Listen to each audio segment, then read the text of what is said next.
Why do they need the capital? And the answer is because if we have $1 and we give this dollar to a healthy bank, or we gave that same dollar to a failing bank or a struggling bank, that healthy bank is much more likely to turn around and extend credit with that same dollar. And so we have finite capital. We've allocated $250 billion, which is more than enough to go around.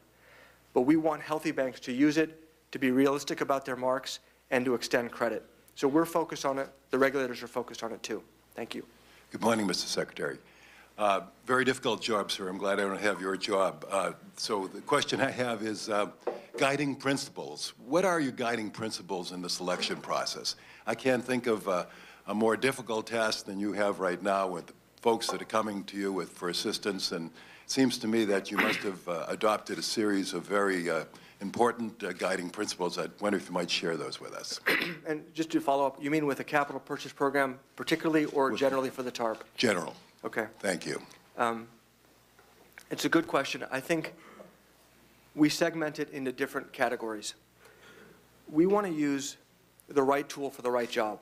So all of the government officials and regulators are bringing many, many tools to bear to the credit crisis. And there are some tools that are finite in capacity and others that are not. So there's no, for example, there's no hard cap on the Federal Reserve's lending. They can lend as they deem appropriate in the volume that they deem appropriate. There's some practical considerations, but there's no hard cap. Whereas the TARP is finite, $700 billion, period. Now, the TARP is the only tool in the federal government to put equity into the system or into a bank. No other tool can do that. The Fed can't do it, the FDIC can't do it, only the TARP can do that.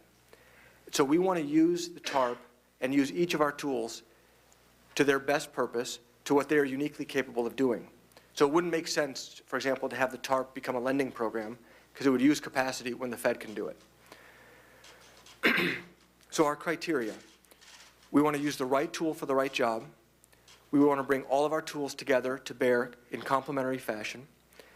In the case of the TARP, first of all, we want to develop standard programs to the extent that we can. So the capital purchase program is a great example. Every bank in America can apply through their primary federal regulator, and it's the same terms for everybody. Whether it's the first 9 banks or number 10 or number 1,000, it's the same deal. So that's attractive because it's setting a somewhat of a level playing field so everybody can participate on the same terms. So number one, we like that. And that's a philosophy or a guiding principle. Number two, we also have, look at the case of AIG, we've established a quote-unquote systemically significant failing institution program. If we have such a large institution that is on the verge of failure, as AIG was, that we had to intervene to stabilize it, we will also do that. So in the case of AIG, we invested $40 billion of preferred stock. Again, the TARP is uniquely capable to make that equity investment, and the Fed provided some lending facilities to restructure the balance sheet. So I would segment it into 2 categories: broad programs to increase the capital base of our financial system, to stabilize the system as a whole on equal terms whenever possible, and then the systemically significant program, which are by definition one-off, when we just need to step in to stabilize the situation. Other questions? Assistant Secretary, thank you very much for addressing us. And please, you can call me Neel. It's much easier. Thank you very much for addressing us this morning. We are very appreciative of your tireless efforts to further stem any risk to the entire capital market system.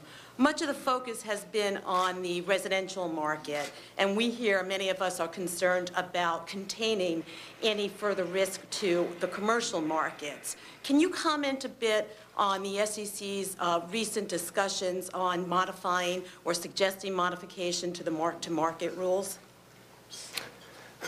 You know, I can't comment on specifically what the SEC, where they are in their work. I know that the legislation, the Emergency Economic Stabilization Act that created the TARP, directed the SEC to undertake a study of mark-to-market, and I believe that that process is underway, and they're meeting with experts both inside the government and outside the government to study that issue. I can comment on mark-to-market more generally, which is clearly we all see the limitations of mark-to-market. It is clearly pro-cyclical. And many people have been saying, well, why don't we just suspend mark-to-market? It isn't obvious to me that that's a good idea. I'm not sure that changing the accounting rules midstream is going to increase investor confidence in how much these assets are worth. And no one has come up with a better system yet to mark-to-market, at least that we've heard of. And so it's imperfect. We're glad the experts are studying it. It needs to be studied. It's also hard to make these kinds of changes in the middle of a crisis. Sometimes you need to get through the crisis, take a step back, have the luxury of thoughtful time to study something and realize what's the best way going forward. Unfortunately, that's about all I can say on mark-to-market, but it's clearly an important issue. If you have any connections, maybe you can ask them to hasten their studies. Hey, I'll go with Neel. We have this new proposed asset-backed financing program out, and there has been some suggestion that it would be extended to CMBS and perhaps even other structured commercial real estate finance products. We'd love to see that. Most of us are commercial side folks. We think that would be hugely important to liquidating the commercial market, which is really not functioning right now. I'd like to hear your thoughts on that, and I'd like to hear your thoughts about extending that 1 year to something more commercially reasonable of 2 to 3 years, because I know in my conversations with folks that 1 year is a dead stop for a lot of people thinking about using that facility. Okay, so the gentleman's referring to the TALF, which is the asset-backed securities lending facility that the Federal Reserve is setting up. The Treasury, under the TARP program, is investing $20 billion of TARP capital, again, what we are uniquely capable of doing, and the Fed is leveraging it up to $200 billion as a starting point. Now, this program is being designed to be scalable so that it could go up, and there's no hard cap on how big it could get to that I'm aware of. And the teams right now, both the Fed and Treasury, are working around the clock to design the details and get it up and running as fast as possible. Now, it's been announced that it's going to be targeted, at least at the start, on consumer securitization markets, credit cards, student loans, auto loans, markets that are also under a lot of pressure right now. One of the reasons to start there is the relative size of the markets. You know, if you have a $200 billion facility, it needs to be sized for a market. Whatever the facility is, it needs to be sized so that it's big enough relative to the size of the market that it's going after. The commercial mortgage-backed security market is a much, much larger market than the auto loan securitization market, the student loan securitization market, or the credit card securitization market. So as a starting point, that's where they're starting. But there definitely are people working on and looking at, once it's up and running, how fast could it be expanded? People are doing a lot of work looking at the commercial mortgage-backed market. We hear you. We know it.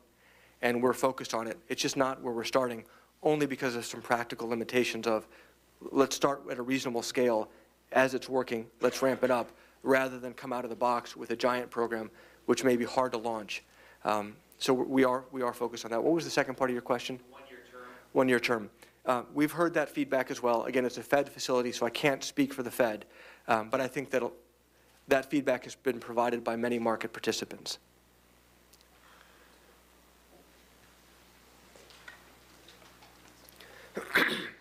Good morning and thanks. Neel, I wanted to know if you thought we were going to get any of the money back under the CPP. Yes, absolutely. The CPP, we're investing preferred stock. We also have warrants, additional 15% of the value of the preferred investment in the form of warrants of the underlying institution to give taxpayers the opportunity to benefit in the upside. We're not day traders, and we're not looking for a return tomorrow. We are looking to try to stabilize the financial system, get credit flowing again, and over time, we believe that the taxpayers will be protected and have a return on their investment. So we do expect to get money back out of the CPP. Again, if you look at the banks that we're investing in, many banks are applying. I review many applications. I sit on the investment committee. I review almost every application.